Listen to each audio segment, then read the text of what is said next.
بسم اللہ الرحمن الرحیم۔ السلام علیکم ورحمۃ اللہ وبرکاتہ۔ خوشی کی پہلی رات یعنی شب زفاف میں ہم بستری کرنے کا طریقہ۔ اللہ پاک سب کے سہاگ اور سہاگن کو سلامت رکھے اور ان کے دلوں میں بے پناہ محبت عطا فرمائے، بے اولادوں کو صالح اولاد عطا فرمائے اور صاحب اولاد کی اولاد کو والدین کا فرما بردار بنائے، آمین۔ خوشی کی رات یعنی شب زفاف میں دولہا کو چاہیے کہ وہ اپنی بیوی کے ساتھ ہم بستری سے پہلے اس کے سر کے اگلے حصہ پر ہاتھ رکھے اور اللہ تعالیٰ کا نام لے کر بسم اللہ کہے اور برکت کے لیے دعا کرے۔ رسول اللہ صلی اللہ علیہ وآلہ وسلم نے ارشاد فرمایا کہ تم میں سے کوئی جب کسی عورت سے شادی کے بعد ہم بستری کرے یا غلام خریدے تو اس کی پیشانی سے پکڑے اور اللہ تعالیٰ کا نام لے کر اور برکت کی دعا کرے، یعنی اللہم انی اسألک من خیرہا وخیر ما جبلتہا علیہ واعوذ بک من شرہا وشر ما جبلتہا علیہ۔ اس کے بعد یہ دعا پڑھے، بسم اللہ اللہم جنبنا الشیطان وجنب الشیطان ما رزقتنا۔ رسول اللہ صلی اللہ علیہ وآلہ وسلم نے فرمایا کہ اگر اس ہم بستری کے دوران اللہ تعالیٰ ان دونوں کو اولاد عطا کر دے تو اس کو شیطان کبھی بھی نقصان نہیں پہنچا سکتا۔ دولہا کو چاہیے کہ وہ اپنی بیوی سے مقام پیدائش میں ہم بستری کرے، چاہیے کہ وہ کسی سمت سے ہو، آگے سے ہو یا پیچھے سے ہو۔ اس دعویٰ کی دلیل اللہ تعالیٰ کا یہ فرمان ہے کہ تمہاری عورتیں تمہاری کھیتی ہیں، تم اپنی کھیتی میں جس طرح چاہو آؤ، یعنی جس طرح تم چاہتے ہو آگے سے یا پیچھے سے، یعنی اگلے حصہ میں ہم بستری کرو۔ اس کے متعلق بہت سی احادیث وارد ہیں، تمہاری عورتیں تمہاری کھیتیاں ہیں، تم اپنی کھیتی میں جس طرح سے چاہو آؤ۔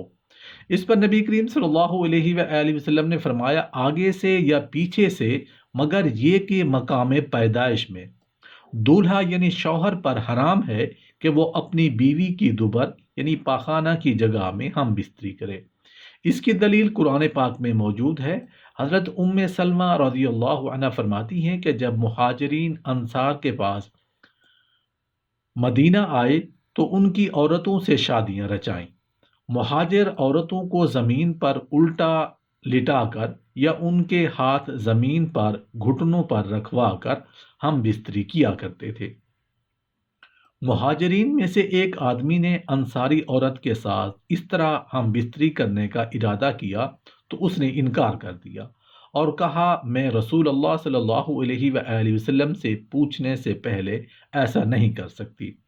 وہ آپ صلی اللہ علیہ وآلہ وسلم کی خدمت میں حاضر ہوئی لیکن سوال کرنے سے شرماتی رہی۔ پھر آپ صلی اللہ علیہ وآلہ وسلم نے ام سلمہ رضی اللہ عنہا سے پوچھا تو نبی کریم صلی اللہ علیہ وآلہ وسلم نے فرمایا نہیں، مگر ایک ہی جگہ مقام پیدائش میں ہو۔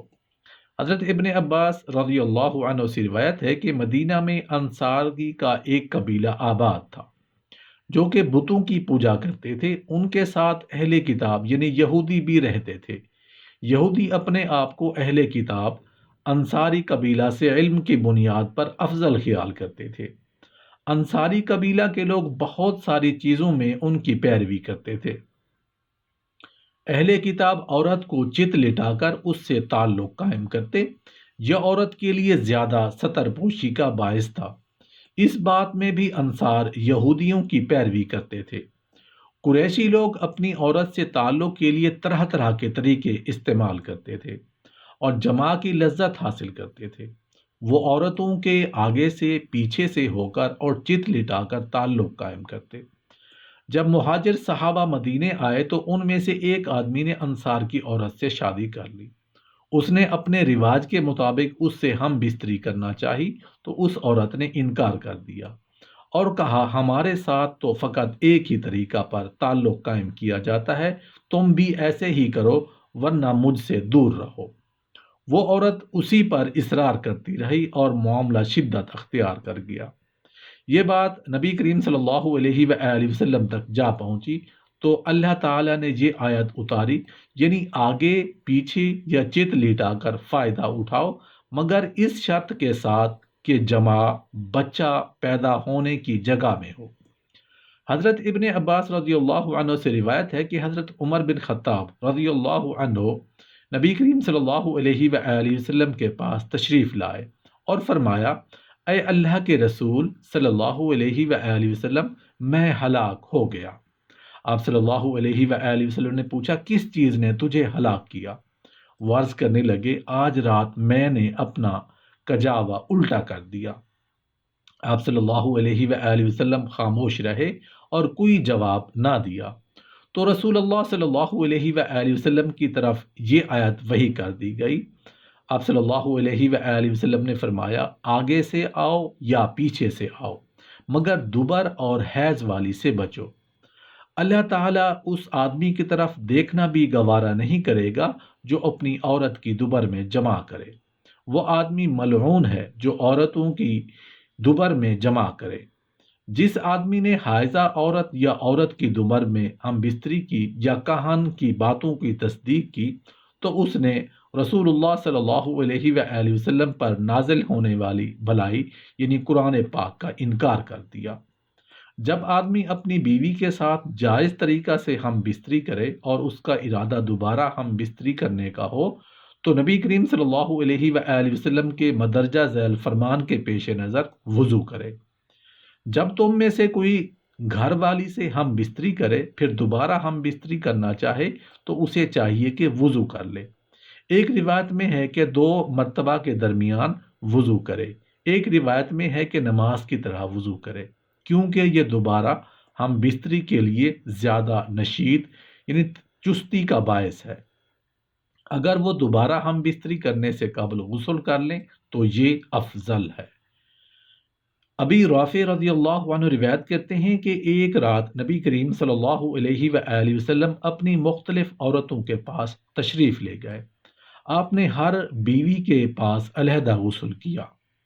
وہ کہتے ہیں کہ میں نے عرض کیا کہ اے اللہ کے رسول صلی اللہ علیہ وآلہ وسلم، آپ نے ایک ہی مرتبہ غسل کیوں نہ کر لیا؟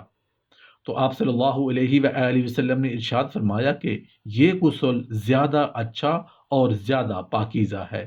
اللہ پاک ہم سب کو عمل کرنے کی توفیق عطا فرمائے اور ہمیں اولاد صالح عطا فرمائے۔ آمین یا رب العالمین۔ السلام علیکم ورحمۃ اللہ وبرکاتہ۔